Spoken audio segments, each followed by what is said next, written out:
Assalamualaikum warahmatullahi wabarakatuh. Nama saya Mazhar Razali dari kelas 10-1. Saya akan membaca bab 1 Bahasa Melayu Riau. A. Prasasti bahasa Melayu kuno. Contohnya bahasa yang dipakai Proto dan Deuto Melayu saja yang tak mungkin dapat kita kenal sekarang karena timbul waktu. Kesan bahasa Proto dan Deuto Melayu yang dapat dikenal tertuang dalam prasasti sebagai berikut. 1. Prasasti di Kedukan Bukit, Palembang 683 Masehi. 2. Prasasti di Talang Tuwo dekat Palembang 684 Masehi. 3. Prasasti di Kota Kapur, Pulau Bangka 686 Masehi. Dan prasasti di Karang Berahi, Beringin, daerah Hulu Jambi 686 Masehi. Sejumlah pakar sepakat mengatakan bahwa prasasti atau batu bersurat tersebut ditulis dalam bahasa Melayu dengan kategori kuno memakai huruf Palawa. Bahasa Melayu pada masa itu dikenal bersifat sederhana dan mudah menerima pengaruh dari luar. Sistem kebahasaannya tidak terkait pada struktur kemasyarakatan. Hal penting juga dari bahasa ini adalah banyak dipengaruhi bahasa Sanskrit, baik dari sistemnya, apalagi perbedaan kosakata seiring dengan pengaruh agama Hindu. Berdasarkan teks-teks yang ada, para sarjana menyebutkan ciri-ciri bahasa Melayu kuno sebagai berikut. 1. Penuh dengan kata-kata pinjaman Sanskrit. 2. Susunan kalimat diterangi terletak di belakang yang menerangkan. 3. Bunyi B ialah W dalam Melayu kuno atau bulan sama dengan wulan. Bunyi E pepet tidak wujud, contoh kata dengan atau dengan. Awalan ber atau ialah mar dalam Melayu kuno, berlepas sama dengan mar lapas. Bersamaan dengan perkembangan manusia, bahasa Melayu kuno ini terus bergeser. Hal ini terekam dalam prasasti yang ditulis pada abad ke-14 seperti Pagaruyung Sumatera Barat, Menya Tunjung Aceh, Kuala Berang Teranggaru Malaysia. B. Menulis Melayu klasik.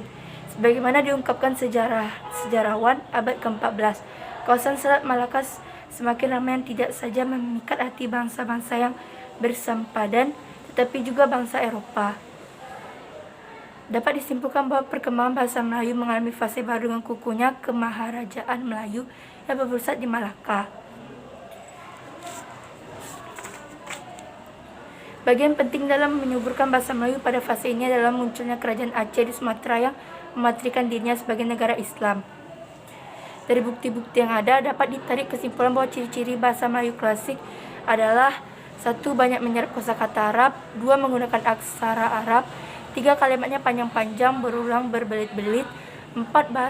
Banyak menggunakan kalimat pasif. 5. Menggunakan bahasa istana. 6. Kosakata klasik. 7. Banyak menggunakan pangkal kalimat seperti sebermula, akisah, hatta, adapun. 8. Banyak menggunakan kalimat sungsan dan banyak menggunakan partikel pun dan lah. Salah satu contoh karya yang termasuk ke dalam kelompok bahasa Melayu klasik adalah Hikayat Hang Tuah. Sebagai kutipan C. Raja Ali Haji Bahasa Melayu Modern. Penandaan perkembangan bahasa Melayu modern klasik ke bahasa Melayu modern terutama terlihat dari beberapa hal, yaitu 1. Karya tulis yang muncul sebagai besar sudah menerapkan nama penyusun walaupun karya tersebut merupakan kutipan dari tradisi lisan yang telah luas diucapkan masyarakat. B. Perenungan dan pemikiran mengenai bahasa telah dinyatakan secara terang-terangan. 3. Ada upaya menata bahasa. 4. Kosakata bahasa Arab makin banyak masuk dalam bahasa Melayu. 5. Telah memperlihatkan pengaruh bahasa asing selain Arab dalam bahasa Melayu seperti bahasa Belanda dan Inggris, dan orientasi penerbitan karya pengarah pada umum, sehingga memberi kedinamisan penggunaan bahasa dengan mempertimbangkan masyarakat secara lebih luas.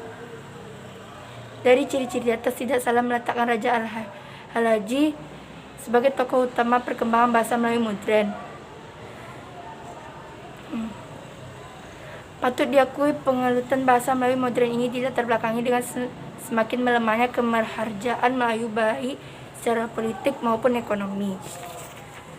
D. Bahasa Melayu Riau asal bahasa Indonesia. Kemaharajan Melayu di kawasan Selat Malaka dan pantai timur Sumatera berada pada keadaan yang rawan pada abad ke-19. Bahasa yang dipakai penduduknya terus menunjukkan perkembangan positif.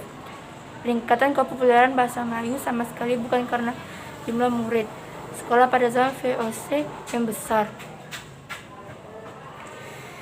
Keadaan-keadaan demikian juga yang menyebabkan pemuda-pemuda yang berada dalam pengaruh penjajahan Belanda akibat Traktat London 1824 sebagaimana disebutkan pada bagian atas.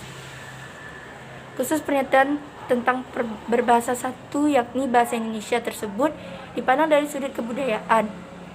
Sesungguhnya tidak terbantahlah lagi bahasa Melayu yang menjadi bahasa Indonesia tersebut adalah bahasa Melayu Riau.